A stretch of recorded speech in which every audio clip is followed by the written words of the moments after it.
Hello friends, Namaste. Welcome back to our fourth video of journaling yoga practice. I'm excited to see you back. I hope that you have been able to get a little bit of practice in. Maybe it's not every morning, but you know, a little bit is better than nothing. That's why it's practice and not perfection. So what we do during this series of videos is we will go over something related to yoga history, culture, or philosophy. Right now we're focusing on chakras and we're doing mudras. With our meditations, the mudras are going to be hand seals.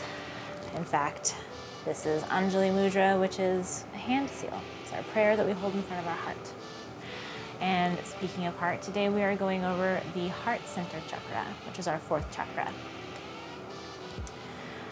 We'll go over that and then we'll learn how to do whatever mudra we're working on, and then I will give some guided meditation or mindfulness that you can go through, and you can keep practicing that. And whenever you're ready, then there are some journal prompts at the very end of the video that you can always come back and access, and you can sit down and do some journaling. We will also go over my journal prompt answers for the previous week, which we'll do here in a minute, and always feel free, if you'd like to share yours, I can also share them here, but it is kind of a personal practice, so I understand if that's not something you want to share. So let's get started with last week's prompts. The first one was, what areas of your life are you currently feeling imbalanced and out of control?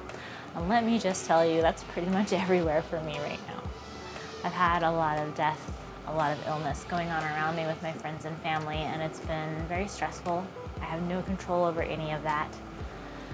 And it's definitely led to some imbalances. I've been a little more anxious and depressed in several areas, but for the next prompt, it says to choose one or two of those to think about, and then what support can you give yourself to help bring these areas back into balance? So the support I've been giving myself is just mostly to allow myself to feel whatever I'm feeling. I've been journaling about it. I've been having crazy dreams, so I've also been dream journaling, and then I've also just been allowing myself to rest. So I'm actually getting started a little later today than I wanted to, because I allowed myself to sleep in today. My body feels better for it, so it was worth it, even though mentally sometimes there's that perfectionist in me that's like, oh, we could have been done with all this already. But so there's that. And then the final one is, how does determination and commitment play a role in helping you find balance? How do they imbalance you? So as I just mentioned, I'm a bit of a perfectionist, so the determination and the commitment to my goals really helps keep me striving forward. And I've definitely, especially doing what I do now, which I thoroughly enjoy, working into the yoga aspect of my life, teaching a bit more, trying to get into these videos and offer accessible yoga to hopefully more people, you included. And then also doing art, trying to get into my art again, doing conventions, festivals, art shows, commissions. But it's all very, I have to set my goals, I have to meet my schedules, and I enjoy working that way, but it's really easy for me to burn out and to do too much.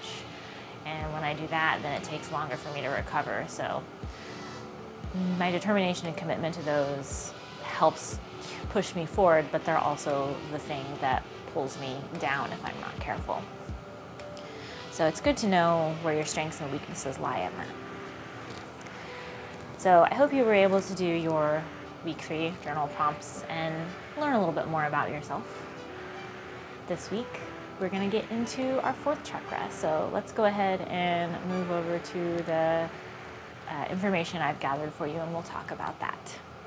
Today, we're going to go over the Heart Center Chakra. This is also called the Anahata Chakra. Anahata translates to unstruck sound. This is going to be our 4th chakra that we're looking into. Now, the 4th chakra is located at the heart center, which is why we call it the Heart Center Chakra. The related body areas are going to be your heart, lungs, respiratory system, your thymus. Your thymus is just this little gland in the middle of your upper chest that also works with the immune system, creates white blood cells and stuff like that. The elements related to the fourth chakra, or the qualities of it, there's the element of air. There's love, compassion, empathy, forgiveness, and gratitude. And I wanted to go into the air qualities. Air is also value.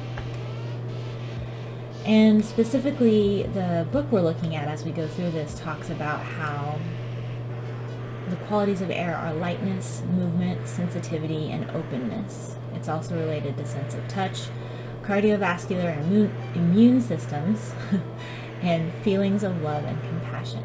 So far all of this makes sense. It all very closely relates together. I like this definition of air qualities because in the related to doshas and Ayurvedic practices, I have a lot of vata qualities, which vata is very air-centric, and a lot of this makes sense to me. I'm a very emotional, sensitive, and open person. Some other qualities, the color is green. The symbol for it is the 12-petal green lotus. But I also wanted to go a little further into this because Anahata is symbolized by two triangles intersecting, and they create this six-pointed star, which I have included a pretty good image of. This is the image that's also in the book related to the fourth chakra. And I have an additional article that I looked at reading up on this and going through and learning this so that I can hopefully make a little bit more sense while we're talking about it, and maybe inspire you to do a little bit of research on your own as well. But just a reminder that I'm learning all of this with you as we go. I learned in my yoga teacher training, but there's just such vastness to all of this yoga philosophy and practice and learning that I feel like I know nothing. But it's really interesting to see that symbol and the way that Sadhguru talks about it in the article that I have linked, and we'll see that here in a moment.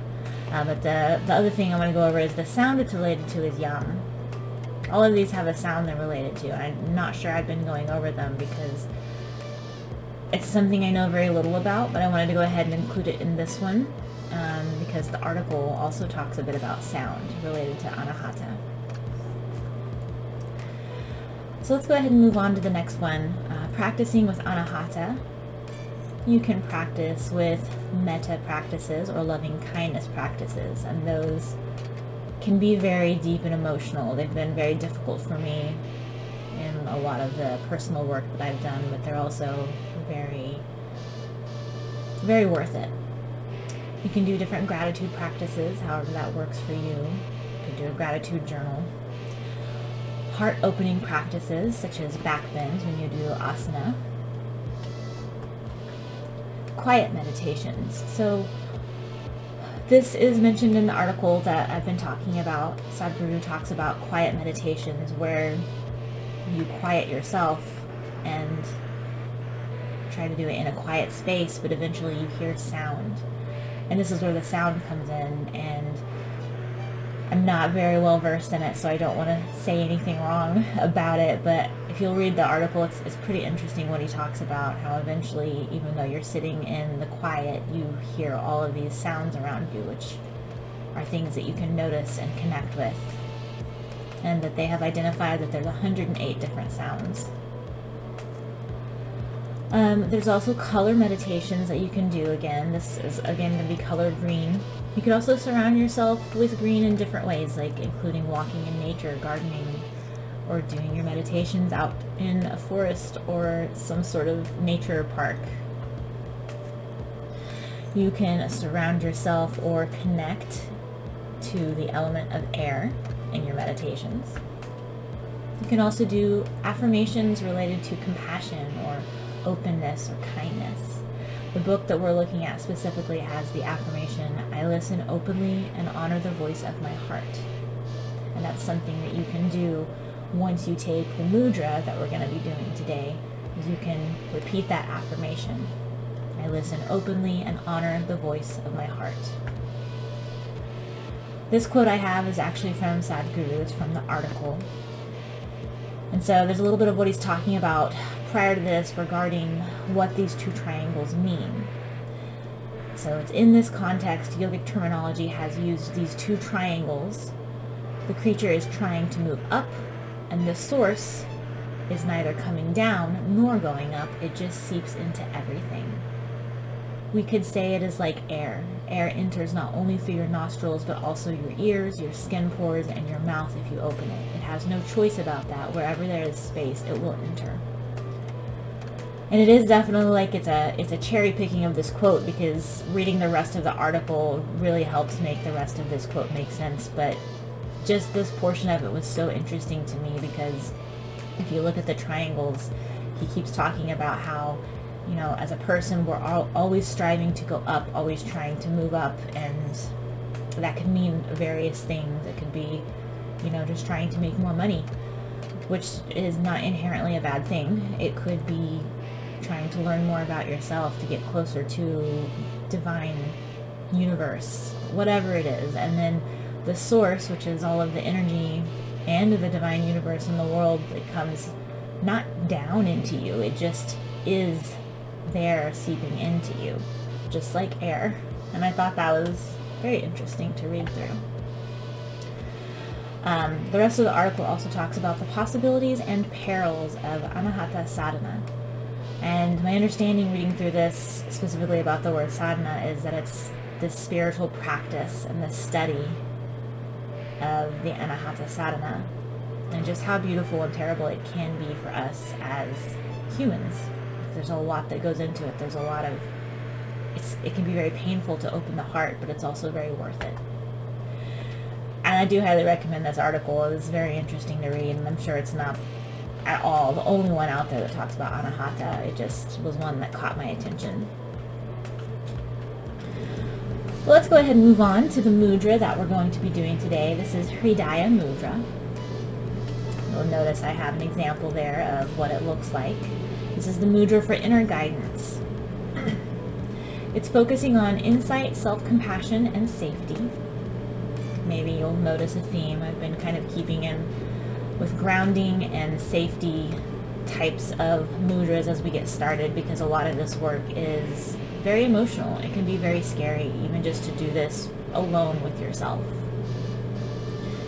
The benefits of Hridaya Mudra, as listed by our book, is that it supports the heart, respiratory, and immune systems, releases tension in the chest and ribs, and it helps us to cultivate trust in our own inner knowledge, which is our insight.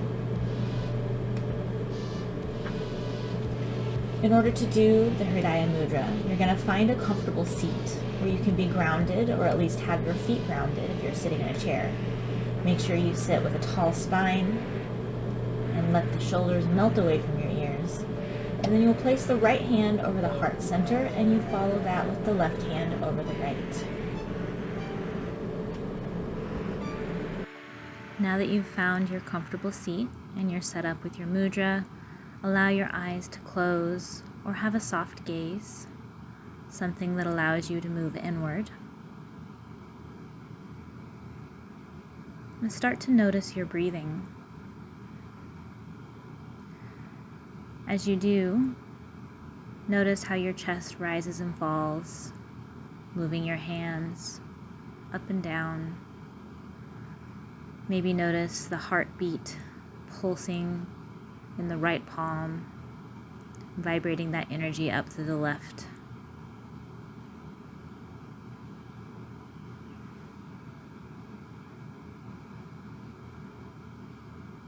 Allow yourself to notice the air quality around you. Maybe it's cool, maybe it's warm. Maybe you feel tension, static, or energy. Take notice of the noise around you. Maybe it's quiet. Maybe you can hear the sound of the electricity in your room or the AC or the heater. Just allow yourself to open to your environment. And then gently turn inward. Allow yourself to take note of your heart within your body, and imagine that if you could look at it and see this warm light emanating from it.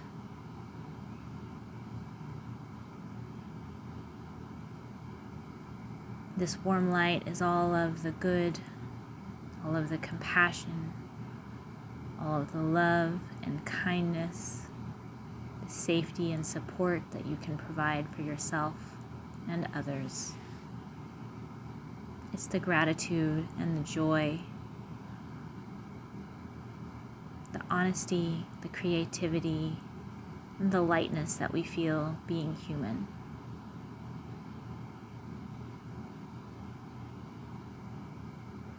Allow this warm light to wash over you. And consider whatever intention it is you'd like to pull from your heart today.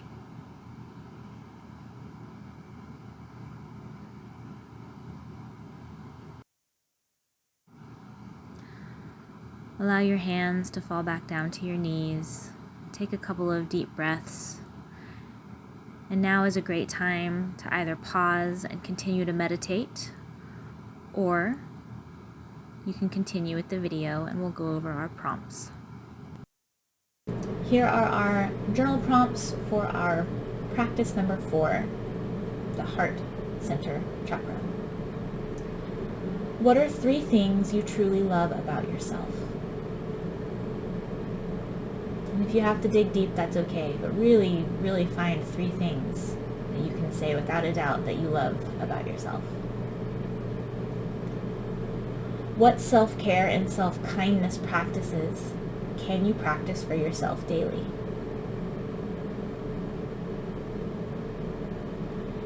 If you often feel closed off or distant, explore why. Is there a way you can approach these situations or relationships with openness and compassion? And that will conclude learning about the Anahata Chakra this time around. I'm sure we'll be back to it later. But I hope that this helped illuminate some of the information about that for you, and I hope that these journal prompts help you find a little bit more about yourself and allow you to be a little bit more compassionate towards yourself.